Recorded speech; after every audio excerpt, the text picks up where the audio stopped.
Yan, we're live. Good evening, everyone. Good evening, partner. Good evening. Oh, wow. Max, may bago. Bakit iba? Teka. Good evening, Attorney E. Good evening, Doc D. And we're here. And we're here again dito sa Usapang Ed. Yan. Today's Thursday, September 18. And we're very happy to have all of you with us tonight.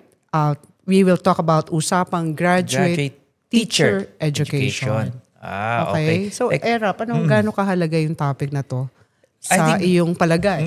Ako, personally, I'm very interested dito sa topic na to kasi parang hindi na siya ganun ka-popular. I don't know kung kasi pinag-uusapan yung licensure examination, yung qualification ng teachers, pero teacher education, nakailang beses na dito. So I think gusto nating malaman how important is graduate teacher education and what are the challenges that it faces currently. So, sino bang guest natin?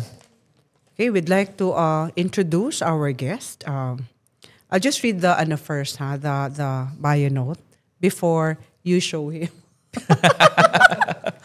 Kasi last time... Kasi pag pinakita niyo siya, parang biglang ang dami na natin. Ganun siya.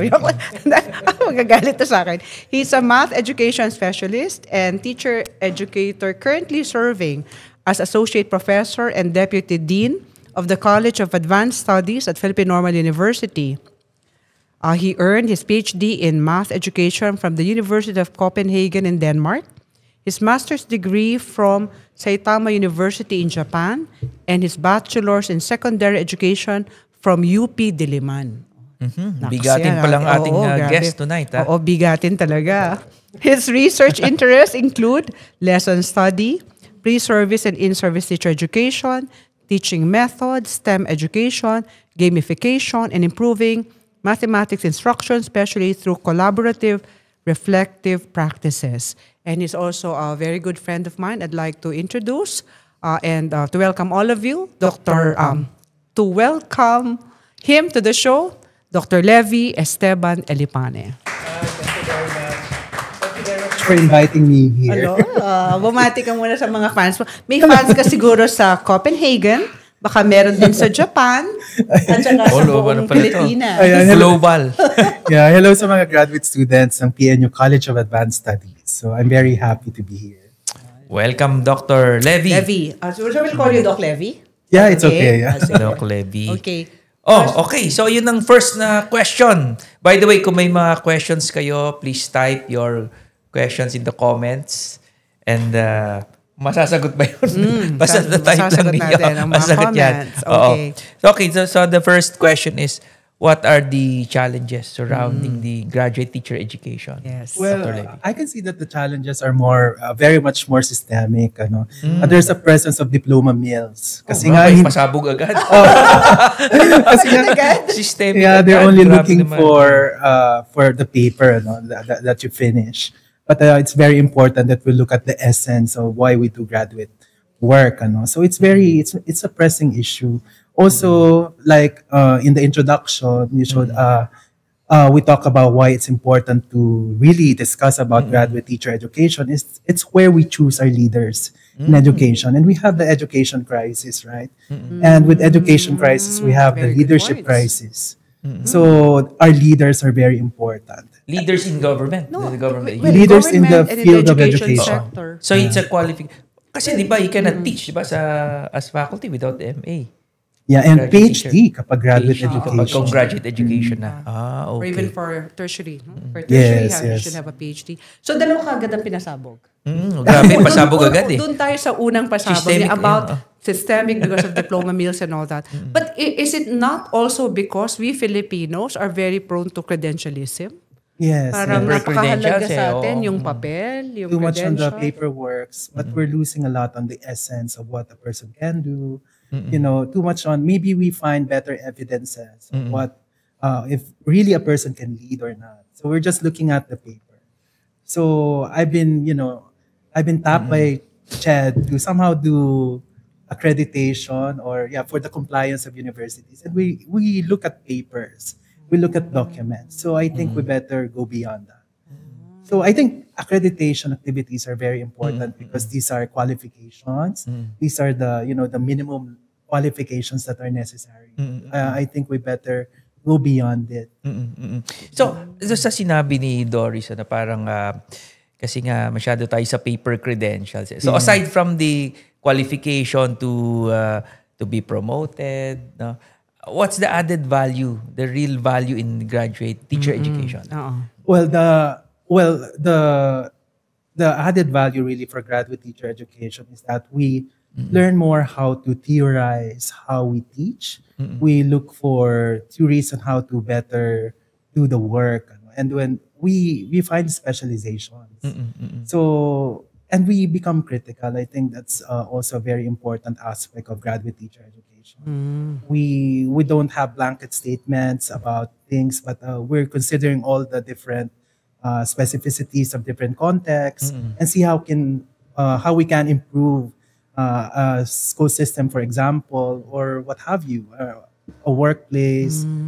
Yeah, so maraming ano siya. I mean, it adds not only to content, but I always tell my students in graduate school, it's really the attitudes. It's really the soft skills that are very necessary in graduate school. You know, when you write your dissertation, you develop certain skills. You suddenly you become better in collaborating with people. You become patient. Yeah, so that I think these are very important. Yeah, Filipinos would always look for better content. They want to become deeper in content. But I think it's really more on the attitudes, or on the 21st century skills. Relate ka dyan. Maganda yung point ni Levi, no? Kanina kasi, nagsasabi siya that the essence, we're losing the essence, no, of graduate work and all that. And I'm reminded by a lecture that was done very recently by an NUS professor, no, si Adrian Koa. Sabi niya, with the use of all of this AI, we're losing on those skills of, or on what we will learn if we will go through the material and read it in its totality. Yes. If we will collaborate and get, ideas and opinions from others, and then we will have to write it in our own words and following, our own, our own viewpoints, no, etc. So parang we lose all of that. Yes. Because we fast track the process, and that is what diploma mills, no, and credentialism actually, result to, right? We fast track it. Yeah. Tsaka parang siguro, parang it's parang honesty policy. Parang you trust that they will do it really on their own kasi the benefit is then the benefit is in the experience. Yes. So pagka shortcut mo yon just to get the credentials, I think that's a problem. Tama ba? We're losing a lot. Yes, that's correct. May mga ganun pa ba, Dr. Levy? Na yung mga like iba dati recto, ganyan. Well, nag-iba na siya ng form ngayon. They make it they fast track everything. And then, legitimately, they have papers, they have the... And you can actually buy, you can buy a thesis and a dissertation, right? Yes. If you can show documents, you're okay. So, malaki talaga yung problema natin. So, I believe that maybe we look at reputations. There are teachers that we know who are really doing very good. And they're very much reputable. And reputation takes time. So, ang kagandahan, I mean, if we connect it to CMO 15, they're looking at nag-iiba-iba na yung nila, yung standards sa recognize. When they admit some people, they recognize their work. So there are many years of teaching and having good reputation in teaching. They put credit on it, and then they recognize it, and then it's given a unit. So it's one of the good things about happening now in CHED. We call it the CMO 15. What is it? The CMO is about? It's about standards, PSGs for graduate teacher education. That's good. So is that very newly released? 20 something pa to well, just recently, relatively recently. But it shows us different programs for graduate teacher education. You can have PhD by research, That's PhD good. by practice. If you've been in the practice for That should be fairly Yeah. recent. Teaching. yeah, Oo. if you've been in DepEd, for example, and doing projects practice. for a long time, that will be given credit. So That's nice. it looks at the expertise of an individual. It's not really a blanket statement that you know you must have this diploma. It's really looking at these experiences. And expertise. You talked about the soft skills, no, that will have to be developed by a graduate student, no? Can you be more specific? Ano ba talaga? Sige, kung ang isang teacher ay may master's degree at may PhD, ano ang minimum na expectation? Ako personally, a teacher, well, I always look at it at different levels. First, the technical level. You must first have technical skills. If you are a teacher, then you must know how to do lesson plan. You must know how to manage students. Then you go into mastery. If you're teaching math, for example, I'm a math teacher, you know how to teach the subject. Okay. So, ito yung sinasabing kahit tulog ka, maituturo mo siya. And then after master, you have this emancipatory. Emancipatory meaning you can decide. There are a lot of rules. So many rules around. For example, these are different qualifications. Or there are students that are maybe there is one particular student who was absent for quite some time. Will you pass this student or not? So a teacher who is emancipated or who is showing emancipatory skills is someone who can decide na hindi siya matatakot and backed up siya ng kanyang knowledge and kanyang expertise. So I think to be, to somehow be flexible also. So hindi kasi lahat, iba-iba na kasi talaga yung experiences, yung backgrounds ng bawat students.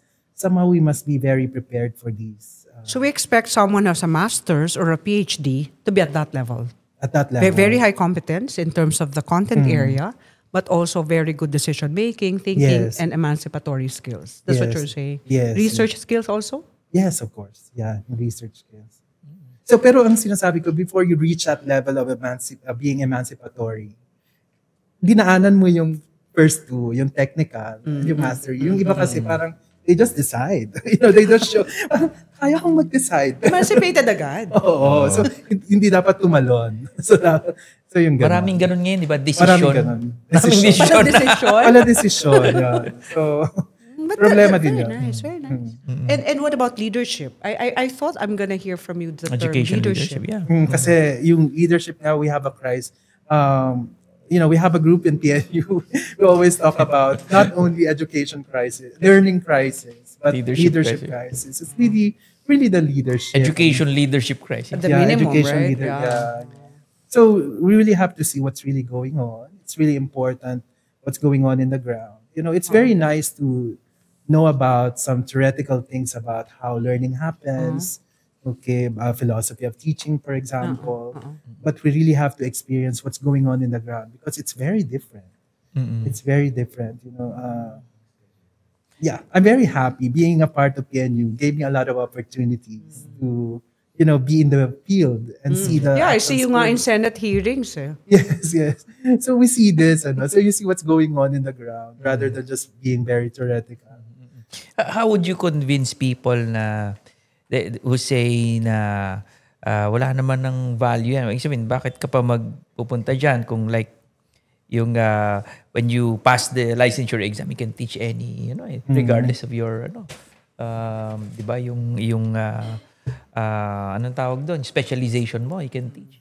So why go that Very graduate? important sa field ng education yung kasi nagbabago talaga. There are many different trends. And even the forms of knowledge are changing every time. Before siguro pwedeng mabagal yung pagbabago sa education kasi wala pa masyadong internet. So sabi ko nga pag nag-discuss ako sa klase, parang 1 decade lagi late ang Philippines.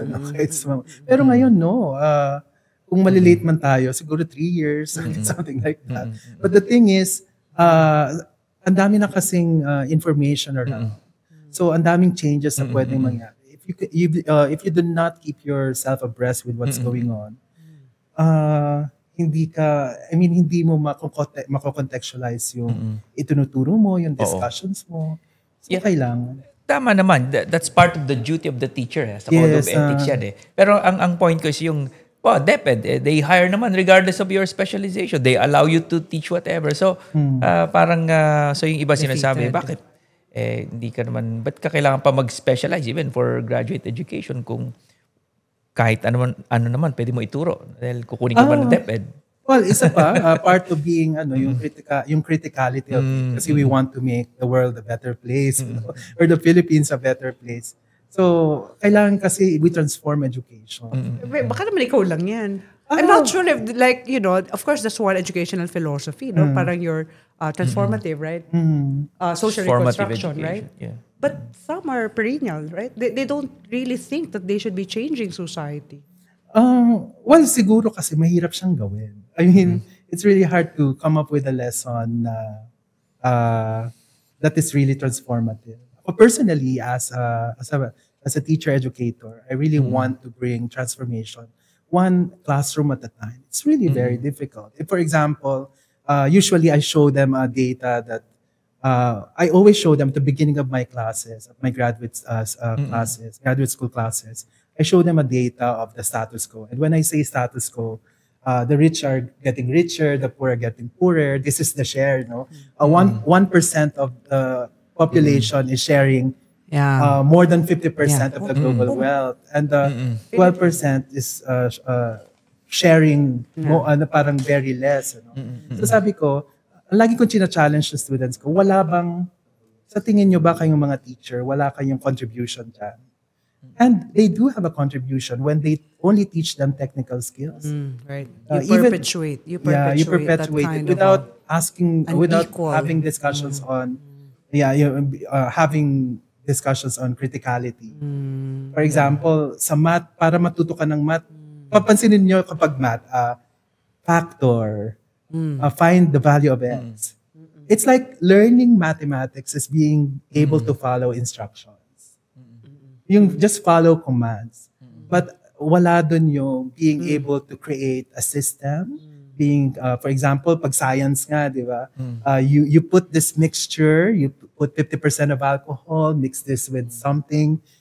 You just follow instruction. But to create a system, to innovate, is something missing. So, I guess, napakahalaga talaga, Erap, nung specialization. Kasi you can go beyond.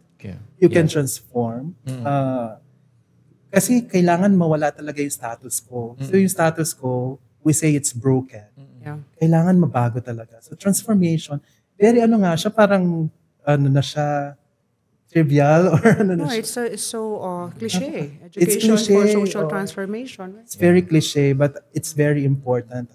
Actually, what I'm leading to is, parang, there should be an environment that allows it to thrive. So, I'm sure yung sinasabi mo, our educators share that. Kaya lang, parang walang encouragement or motivation kasi nga, the environment is not naman. That's very true. Yeah, that's true. But there are some schools naman who are very good with this. No? Pero ano ko lang, Erap, yung sinasabi mo, the content specialization kasi is your base, right? It's your base. So how do you teach analytical thinking, creative thinking, and all of that?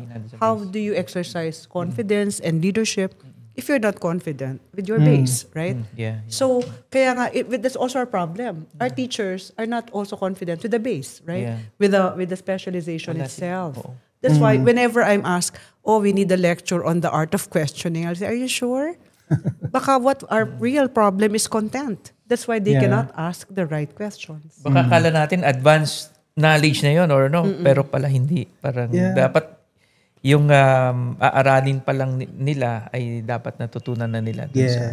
But when we look at the curriculum, for example, in our case, you see a lot of content for math education, for graduate school, or even for undergraduate and master's, PhD.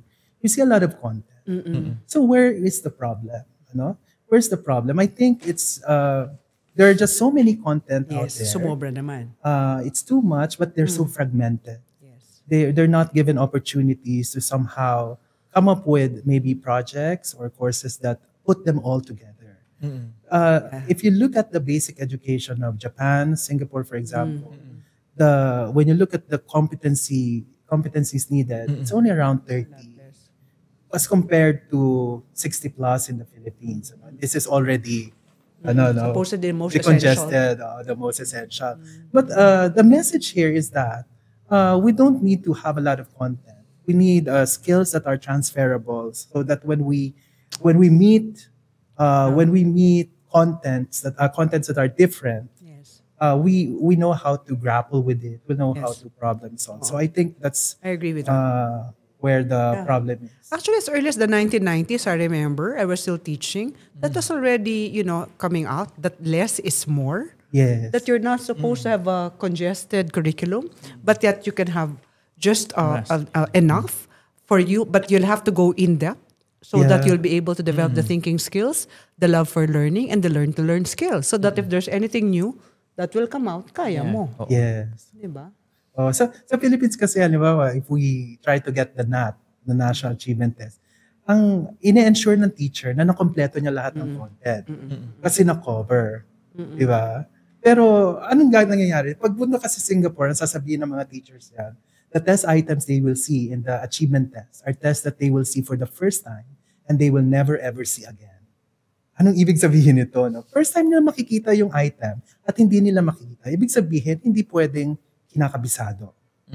No, hindi pwedeng kinakabisado and iba-iba yung context. So we must be able to train our students na transferable yung skills nila. So we teach the very essential mathematics, for example, and it's transferable. Ay, ito na naman tayo. Hindi kasi yan eh. When we do teacher training, we always say acquisition, meaning making, transfer. Yan na. Transfer, yan ang model na ginagamit sa mga training na ginagawa ng PAC. Acquire, meaning make, intindihin mo, and then transfer. Right? But that's not easy. That's not easy. Sobrang mahirap siya. Ilan ba ngayon curious lang ako, ilan ang nasa graduate education ngayon? Or how many do we produce in It depends on every the year? university. Oo. When you have some sort of a quality, medyo konti because of the rigor. And there are diploma Some videos. sort of a quality. Pero in anong estimate yan? So ano yung ratio ng so every year how many do we produce regardless I don't have the kung statistics quality or on no? it. Oo. But Eh, of assume course- konti lang yun, ano? Konti, pero sa iba marami. Talaga? Sa bagay. There are I know. universities Yeah. Oo. that produce 3,000. Pero pinatawag na sila ng chat. Nag-show cause order na. Kasi Sobrang kung dami, tutuusin, dahil kanya, 1,000,000 ng 3,000. teachers Almost 1,000,000 ng teachers di ba? Yeah. So kung lahat Pero nga konti sila... lang ang oo. konti lang yung nakaka-PhD talaga. But you need to be a let passer naman siguro, right? To enroll for masters. Minsan hindi tinitingnan. What? Well, actually, minsan, the Hindi siya reason why, requirement. hindi siya ganun required siya sa DepEd. Mm-mm. Pero minsan nga, pag pumunta ka Kasi sa Japan, kailangan mo lang ng undergrad Oo, baccalaureate. yun lang ang kailangan mo. And then But right. minsan wala pa nga sila. Minsan may mga programs na nagre-require ng experience na, so nakapagturo na. So yung mga nakapagturo na, well, siguro meron na silang let.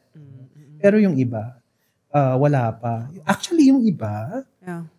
sa Japan, for example, when you go there, sorry for going to another country. Just to give you an example. Andiyan ka pa naman Okay. Just to give you an example, magma-master sila ng PhD dahil hindi sila matanggap pa sa work. Hindi Yun nga matanggap. pala. Hindi pa yun sila na- makuha. that's So, the most- the thing is, kumukuha pa ng mas maraming kaalaman so that they can qualify. Parang yan ang most common na Sa reason. mga, well, hindi sila, kasi nga, qualifications okay, pero pagdating sa pagtuturo, medyo hirap pa sila. Ganun kagaling yung quality ng Ministry of Education nila. Iba. Oo. Sa atin kasi, kaya nagdi-diploma mean, basta makapagpakita ka ng papel, okay na. And so we can we have a lot of leaders na hindi kaya yung trabaho. And then may admission test naman yan. To Meron. go into graduate Yes, programs. meron. May admission test naman. Masters and PhD. Masters and PhD. And nag-iiba-iba na nga because of the different programs. So right now we have, yung PhD by research, iba ang niya. So it's like an honors class. Kailangan mapakita mo na marunong ka magsulat. Marunong ka mag-research. PhD by practice, kailangan mapakita mo na nakakapag-lead ka ng, ng projects, for example. I assume na graduate education naman yan. So, hindi ka kailangan nandun present palagi. Like, di ba? Yeah. Modality. So online is okay. May mga Yeah, quality programs yun. May mga percentages kasi may requirement din ng CHED. So kapag 100% online ka, it's not it's not the regular nagiging yan, yung parang open university, something like that. So meron ding mga qualifications, but these are very minimal. But I think these qualifications are really to ensure that quality is there. Means quality is such a lonely word, you know? Everybody always says quality. Madami ang mga lonely words na yan, ha? And yet, it's always such a hurdle. Yes. I think we really have to take time para ma-achieve yung quality. Huwag masyado nagmamadali. Kasi nga, Filipinos, I think really, we're more on numbers. Paramihan ng certificates, padalian ng maraming makuha in 1 year. So siguro we take time to wag masyado nagmamadali. I think the most important, if something is important, we take time. Speaking of that, is there an ideal time when you go into graduate teaching? Kasi sabi mo, kahit walang let, pwede eh. It depends on the person. There are people na, personally, for graduate teacher education, maganda na may experience ka na. Okay. Pero kung hindi naman, pwede rin naman. I mean, it depends on you. And when you go to Finland, masters, bago sila tumuntong sa mga classrooms, may master's degree na sila. So meron silang scholarship. Even before they experience actual teaching. Yes. Pero more on theoretical. At saka nag-ano sila, they have experience naman. But Finland and Singapore, well, again, we Finland go to is the other, best. we go to other countries, only those who are, say, upper 20% of any graduating cohort are actually eligible to be in the teaching profession, right? Yes, They have selection such kinds process. of, diba, very, very stringent. So systemic criteria. talaga ang problema. When you require, kasi sa Philippines, will you be able to get the best individuals, the best graduates, if they know that they will only receive such kind of remuneration, something like that. Even with the STEM, before we had the STEM strand, ngayon, syempre, naging academic na siya. Do you think the STEM strand graduates would like to become teachers? Yes, I don't think so. Yeah. That's right. That's why even with all the scholarship programs, for example, right? I mean, you don't have takers for BSE Physics, BSE Chem, because why will you want to do the more difficult subjects when you will get remunerated the same way as other BSE graduates? Yes, right? yes, that's really true. And I think we have parang we have the number is so big, no, in terms of, di ba, individuals with the postgraduate, especially on education. Parang feeling ko compared to other jurisdictions. Is that Compared correct? to other graduate Pero programs, by it's the big. thousands, Teacher eh. ed is big. Sobrang marami na. Yung may advanced degrees, on Oo. education. But I think the field itself calls for, I think when you're in graduate teacher education or when you're in your higher education, everyone must have the PhD. It's different from business administration, for example, or business, because you need, someone from the industry will be more helpful. If you're into engineering, someone who is actually an engineer will be more helpful to the students. But for education, it's really necessary, I think. Well, possibly because Levi, you're an idealist and you get Yes, you yes. do things right.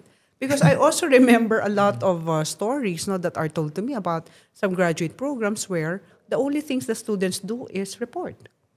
Yeah, Like at the that's start of the semester, the teacher will distribute the topics, and then Yes. within the entire semester, the students will be reporting.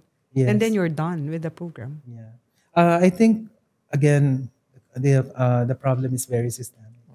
If you have an environment that allows you to excel, then you will be able to do so. Kasi just the sheer number of graduates na po-produce, tapos yung time, the how easy they are able to get it. So that's it right. becomes a credibility and integrity issue. Yes.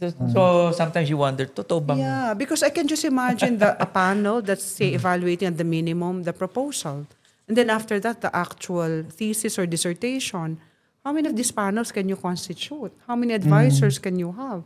for each and every graduate student, right? Yeah. There's also a lack of budget, of course, when you talk about it. So we really, if you really want graduate teacher education to be more research-based, you provide budget for research. Yes, that's right. So this is connected. Maybe we can connect it to, reclaiming again the biggest budget. Oh, I in the thought government. the money from the flood Rather control. than DPWH. Oo nga. Alam mo, From the ganun na ngayon flood mag-isip control mga tao, no? projects, Pag may right? nakikita ka na Oo. kulang, sabi, Tama. dito na lang sana ginamit. Sana dito na lang. Oo, sabihin natin sa Independent Commission kung kailangan ng paglalagyan ng pera dito sa graduate Yeah. teacher education. I mean, not only graduate, I mean in the education itself. So I think na-question na nga, di ba dapat ang pinakamalaking budget sa education, pero bakit napunta sa DPWH? Sa tingin ko masyadong mabait ang mga nasa education. I mean, kasi nga tayo ang ang lagi ko sinasabi, bakit hindi, marami sa atin nagte-training, nagpro-provide ng training. Gusto nila para libre na lang, it's their contribution to the community, it's love for country. Yeah. Ba't hindi nyo bayaran yung man hours nila para hindi corruptible yung pera? Mm-mm. Na pumunta Yeah. sa ibang lugar. So, happy lahat. I think it's really systemic talaga if we talk about it. Yeah. Ako rin, Doris, and Doc Levy dati, naisip ko parang, okay, Congress assigns the highest budgetary appropriation sa education because that's mandated by the Constitution. Pero ang layo natin, di ba? 3%. Ang layo doon sa ideal na 6%. Right. Tapos ang inisip mo, okay, kasi hindi kasya ang pera eh. Marami pang ibang pwedeng paggagastos. Tapos ngayon may isip mo, grabe, ganun lang by the hundreds of billions eh. Ghost. Oo. Tapos may Ako isip mo, naman, sayang minsan naman. iniisip Oo. ko, sabi mo, mababait siguro ang teachers. Minsan kasi I don't know if this is by design. Oo. That being assertive, being outspoken, being courageous, Medyo- thinking out of the box, parang negative. Baka negative. Parang smart Diba? shaming ba? Ano? Parang, Baka parang ma-penalize ka pa. is it possible that by design, it seems that, that is the general conception. Like, example, they'd say, graduate ka pala ng eskwela na yan, kaya pala matatapang. Parang ano na ngayon parang parang naging liability mo. Parang it's not cool to be smart kasi parang hindi ka naiiba ka. Ay, nako. Yeah. Ay, nako, ito na naman tayo. Systemic. May pasabog si Doc Levy. At yun ang gagawin natin ngayon. No? Yeah. but me kasi, that's why, I actually shared some of your articles. You're coming out in opinion columns, right? Yes. When you talk about, why even if it seems to be very, very difficult and sometimes it will need a lot of patience on our part, but that we need to participate in all of these policy discussions in the Senate. So I realized that is an educator who is at that level of maturity, knowing that because you have the expertise, you have the data, and then you have that level of maturity nga, that's why you see it that way, no? Yes. Kasi that's the leadership, no, that's expected, I think, of Yes. education leaders who can claim that they're credentialed in our products of quality institutions. No? Kaya mong ilaban. Yeah. And kaya the reason why patuloy tayong nagde-develop ng mga individuals sa graduate teacher education. So we talk a lot about this. We discuss a lot about this. These opportunities allow us to deepen our understandings about how the system works. Ang ganda kasi you have the theories, you have the content, but to really see how it works in the field, that's really important. And not for anything, no? That's Philippine Normal University. I mean, Ay. you're the national Yeah. Teacher na- education. National Center for Teacher Education, no? So kumbaga parang pag yun siseryosohin mo, ang ganong mandate, ang Yes. bigat yan. Mabigat Yes. siya dapat. Yeah, it's a very heavy mandate. That's why medyo pagod, pero You have to laban live lang. by the law. yes. Because it's legislated eh. Di ba? Yes. Otherwise, sabihin nila, hindi na nagmamatch yung sinasabi ng batas in actual, di ba? Yun ang magiging comment. No?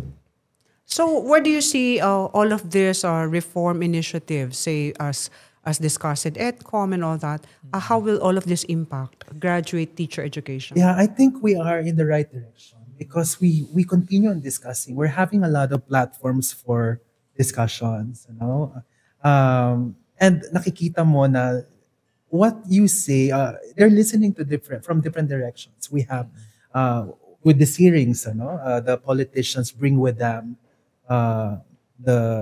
what their constituents are their feelings.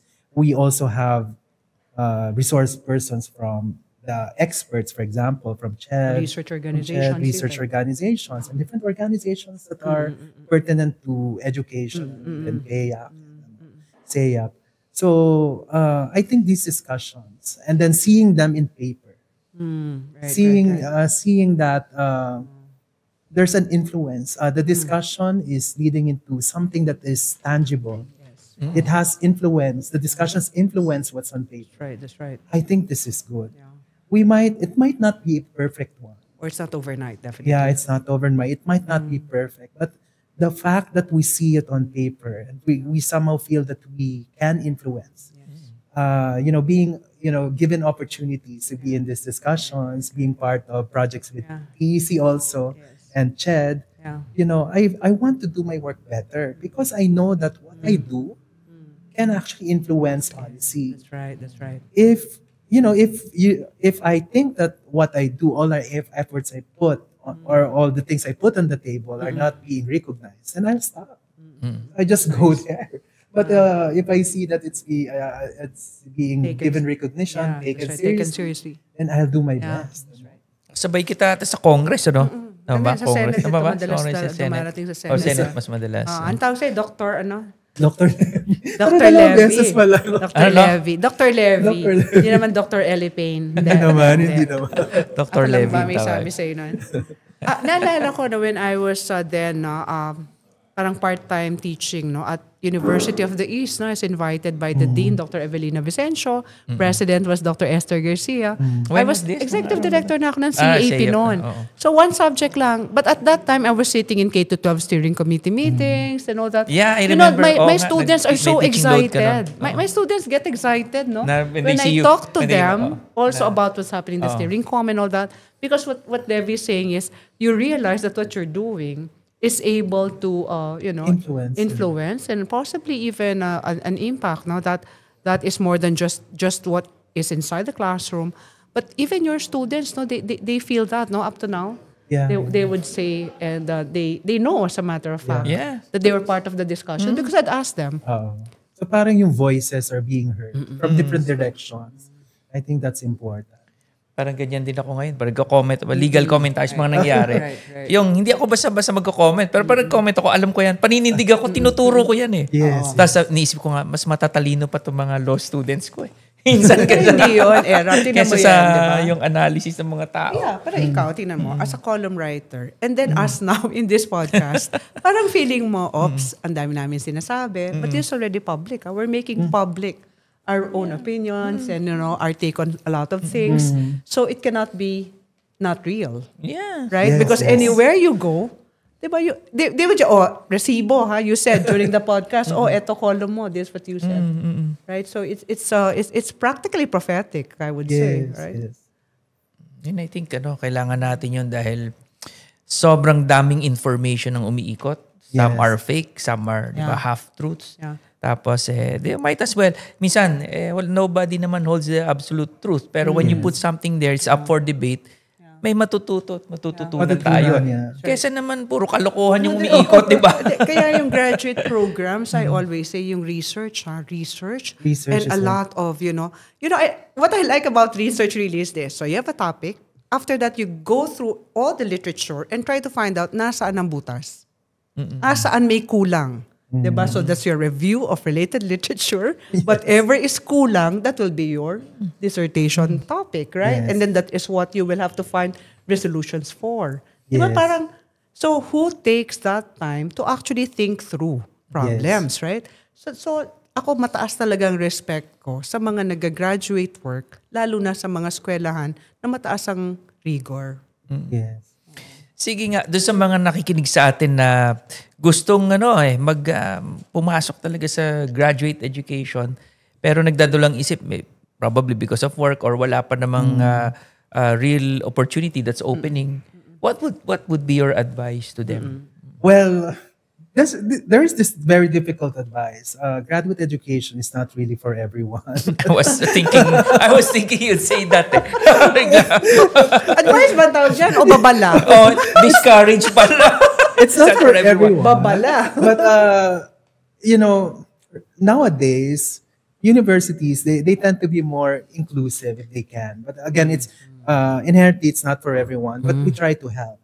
When where you're already in research, it's not really about putting down your paper, your presentation. It's really trying to find ways how you can improve the work. And it's not really a one-time, big time. You can still improve it.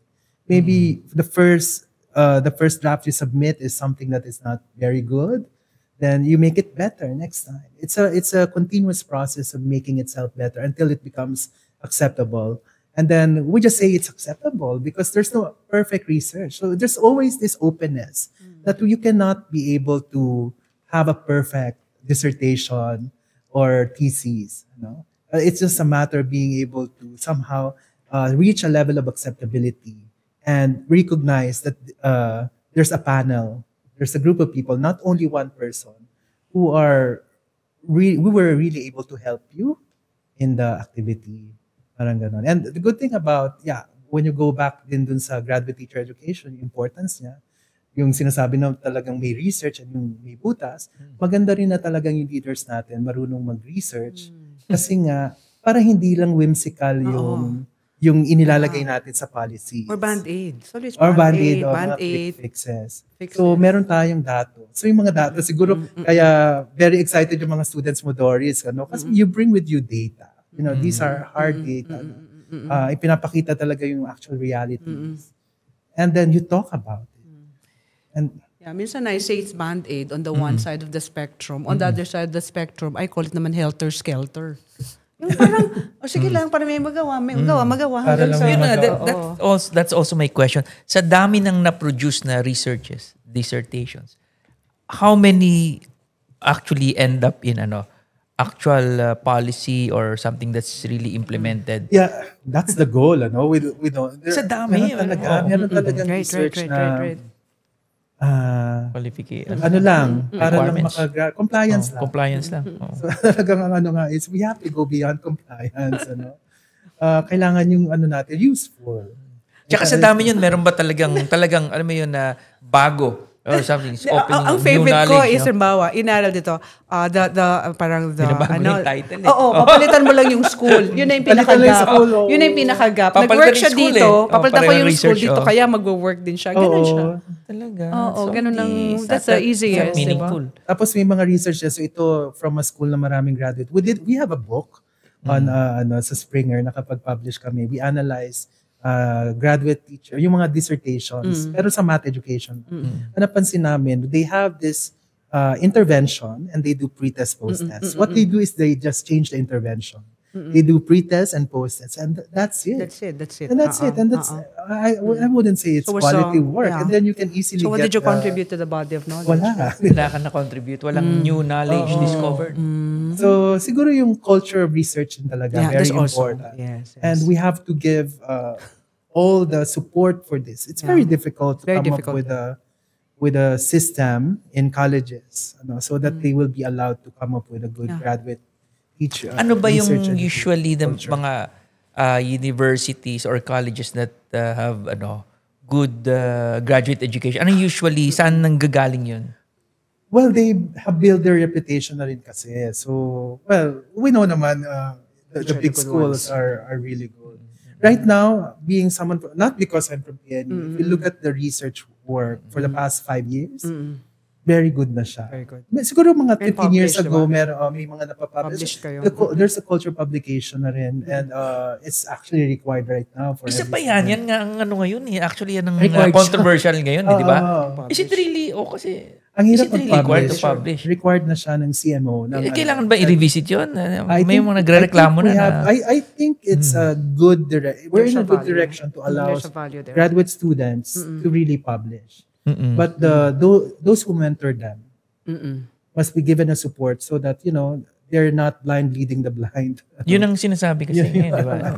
parang they must be given, kailangan sila din nakakapag-research. But the thing is, kaya ba ng mga LUCs Or they cannot claim SSC? credit for the work of their graduate students. I think that's Oo nga, Oo, yun yun pa, ang- yung that became, pinapublish nila. Oo. But support must be given to these institutions also. But I'd imagine, ERAP, di ba, yung before the discussion on the typology, syempre ibang requirement if you're a university, ibang requirement if you are a professional professional So institute, I think those are the things also that will be nuanced. No? Because as you said, research is not really for everyone. Yeah, Okay, it's for not example, everyone. research, not just the patients, not just the amount of reading alone that's needed. I mean, are the Filipinos even readers? I mean, do we have a culture of reading? Parang Right? hindi na, no? Wala na masyadong nagbabasa. Alam mo na Basta- ano ako dito, Ben, again, in that same forum no, of Adrian, no, he was saying that all of this that we're doing, that we're fast-tracking everything, we actually lose what it is that we were supposed to have learned in the process. Naisip ko tuloy yung nagbasa ba talaga tayo ng Noli at Fili o nagbasa lang tayo ng gabay? Diba di ba parang hindi mo binasa ng buo, di ba? Doon ka lang sa manipis na gabay. Gabay. Para lang Para matapos mo na. Kasi matapos tabay. mo lang at may maisagot ka sa Oo. teacher, no? Nasabi ko, parang, bakit gano'n? No? So parang hindi yata na-impress siguro ng teacher na ang kahalagahan ng Noli na basahin mo siya ng kabuuan. Ang naiwan sa'yo is kailangan makasagot lang ako sa recitation, masagot ko yung test. Alam mo yun? Test. Minsan yun ang That's the trouble. Oo. What do you think? Oh. Yeah, yung values talaga na ibinibigay natin sa education. So talagang yung iba matapos na lang, pero may mga students rin naman na gusto nila, they want to get what they have to get from their education. So values din talaga. So it's really Values. cultural din siya. Cultural, yeah. Cultural Yeah, din. Yung paano natin Yeah. siya sa mga estudyante natin. No, and of course the teachers, no, you should impress on the students the relevance. value. Yes. The relevance of your because they always say that I don't intend to be a Filipino teacher. Why should I read? No, and feel. I mean, assuming you say that you don't realize that there's other It's about culture. it's about history. It's about the identity. Filipinos, right? Learning about themselves and what they can do to make this nation move forward. Ano mo yun? Baka di na-impress sa bata. So yeah, even the general public. Connected tayo sa mga private schools, di ba? Minsan magtatanong ka, wala silang pambayad ng tuition na monthly, mga 1,000 minsan, 2,000. Pero makikita mo, they go to so fast food chain every time. They have money to spend on things, but on Not on education, education. medyo Yeah, wala. tulungan mo nga kami dyan sa cultural, ano yan. no? Totoo Laging yan. parang... yan. Pag sinasabi niya na wala daw budget na pang graduate work, lang sabi, yung reband, magkano? Di ba? Nakariband ka naman na, Nakariband bagong ka. riband ka. Oo guys, halos pareho ng price. I mean, culturally then, I think how we look at education in general. You're in the technical panel of graduate Yeah, I teacher was education. fortunately tapped as one of the technical panel. Kwento mo. Teacher ed. Oo, Teacher sa ed. teacher ed. Kwentuhan mo nga kami ng konti. What's the direction of graduate teacher education? Ano yung mga napag-uusapan Well, niyo so doon? far ngayon, ang inaasikaso kasi ngayon ng technical panel is yung reframing talaga for teacher education. So we're trying to see, we're reframing the courses, the professional education courses, specialization courses. And I think we're very excited with how it will look like. We want it to be as relevant as possible. One feature is that it might be shorter because 3 years. well, not really, but we want to make it because there's just a lot of information already going on. There's a lot of information Out going there. on all over. Out there. So we can just I'm thinking personally that the courses when you are in school together, what you develop are how do you make sense of this information? That's right. So again, skills. Synthesis, Okay. reflecting. How do you reflecting on how the do you learning, work yeah. around it Yep. and come up with more meaningful courses that will actually lead you to Agree. rather than taking a lot of subjects that somehow ipapasa na lang eh. Oo. So, Magkaiba yung teacher ed. Magkaiba yung technical panel on with graduate teacher education. Isa lang. Magkaiba kayo. Magkaiba. Yung in-head ni Si Ed si Ed Fermin, yung sa... graduate eh. Pero siya pa rin yung nag-head sa karamihan ng about education. Interesting. But yeah. So I think Magkaiba we're pa going yan. to a right direction. Bigyan lang ng time to I mean, Put it together. I always say na mahalaga yung pagluluto ng bigas. Di ba minsan luto na siya, pero i-in mo muna. Pag mapapaso ka, iba. Oo, i-in mo muna. So, tingnan muna. Marami pa siyang dapat Marami pang dapat kaining bigas. baguhin.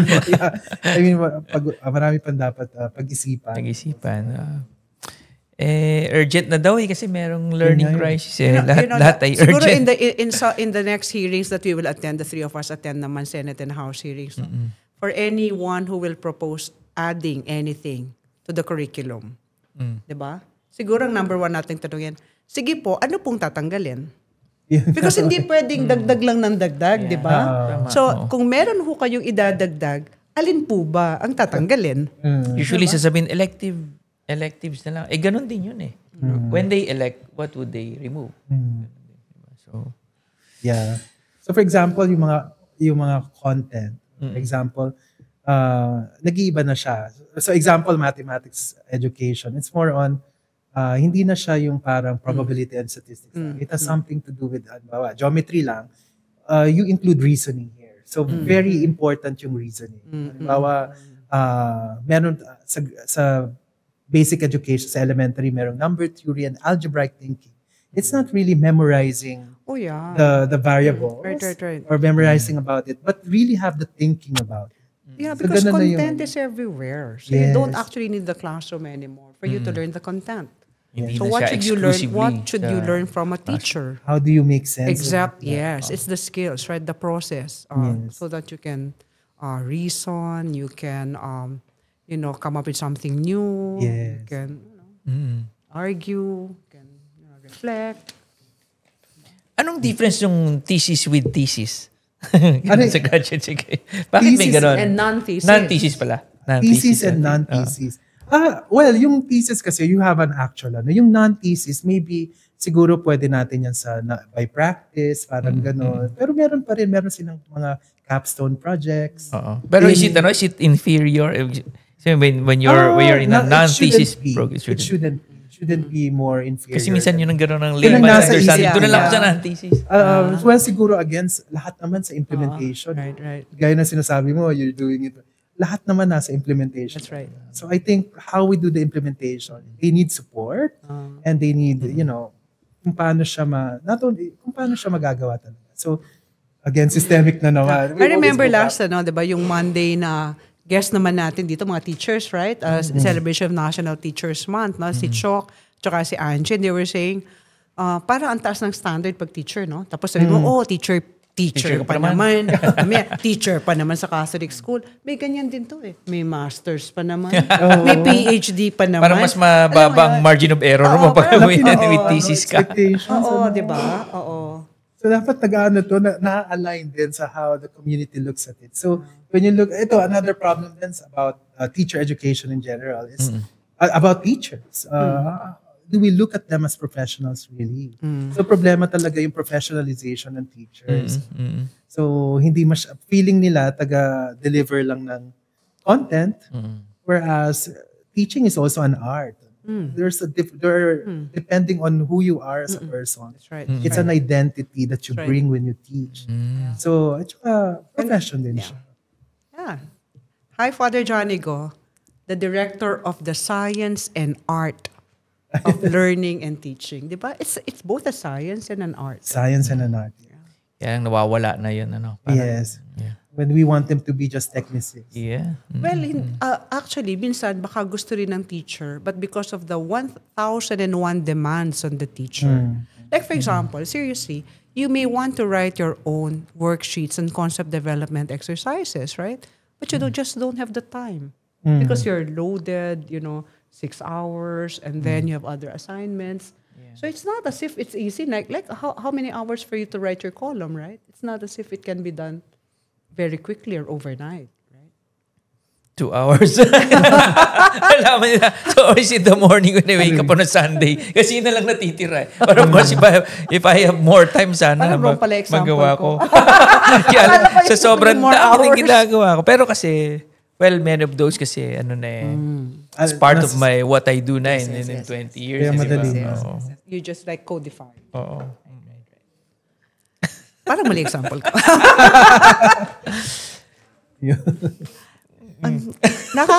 No? I mean, ako seriously, I'm actually in awe of the mandate of the Philippine Normal University, and I really hope it has to succeed. We always say that it has to succeed, or else what happens to us? You talk about all of these reform initiatives, but if your teachers are the ones who will not deliver, then Yeah. it will not amount to anything. Yes. Anong masasabi mo sa reaction ng yung mga teachers? Sabi nila, kami na naman. So when we're trying to reform to address learning crisis or whatever problems we have, sabi na lagi, di ba, parang policymakers would always look at teachers as the problem. Parang everything can be solved if we solve the teacher problem. What can you say to that? Well, first, kailangan kasi talaga nila ng support. First, titingnan natin, how were they prepared? We'll look at the pre-service teacher education. How were they prepared? And how were they supported? So, I guess, really, the support part is really important. As a community, as a society, we're very myopic. We have a lot of expectations. If, for example, you are a university, you want to have this kind of teacher. You have such expectations, and you don't care how how they do it. How they do it, how they attain those expectations. Pero it's wala very kang wala ka ng support na support. binibigay, or how do you allow these things to happen? So parang individual na lang. It's really like Hunger Games. So Hunger Games. I like that. parang kung sino yung magaling, kung sino yung meron, sino yung may capability, siya lang yung but to really nurture the whole community. That's something that we must consider. We'll talk sa Hunger Games, akala ko tribute. May tribute. Minsan may ganon. May tribute. Pero kailangan talaga Pero yung nurturing. sinasabi ni Levy na myopic, baka hindi naman society as myopic. No? It's also possible any agency that is at some level of being politicized is the one that tends to be myopic. Because there's a term, there's a runway that's expected of the officials to be able to deliver. Yes. Agree. Oo. I mean, if you look at some private entities, they're not myopic. I know of a school, not say who does 50-year plans. So what's myopic about that, right? Because they can do it. Kung nasa government. Government, paano yun? Wala, shifting passions nun every 3 years. Oo. Diba? So your plan should only be good for 3 years or even shorter. So you're designed to be myopic. You're designed to be myopic. Short-sighted ka lang. Medyo mahirap tayo kasi the leadership changes every... Ano ba yan? Myopic by design? Ano ba yan? Kaya dapat merong framework that can that can last several administrations. Dapat ganun na tayo eh. I think in other countries that's what they do. And hindi yung pag nagpalit ka ng personalities nagpapalit din ng directions. Walang mangyayari sa ating bansa pag ganun. Anyway, I think we have covered a lot, no? Not just on graduate teacher education, because Levy was able to share so many things, no? On teacher education, on the Philippine Normal University, and then on how you really should make sense of all of these important thinking skills and dispositions that are the result, of graduate education, I suppose, but all of education nga eh.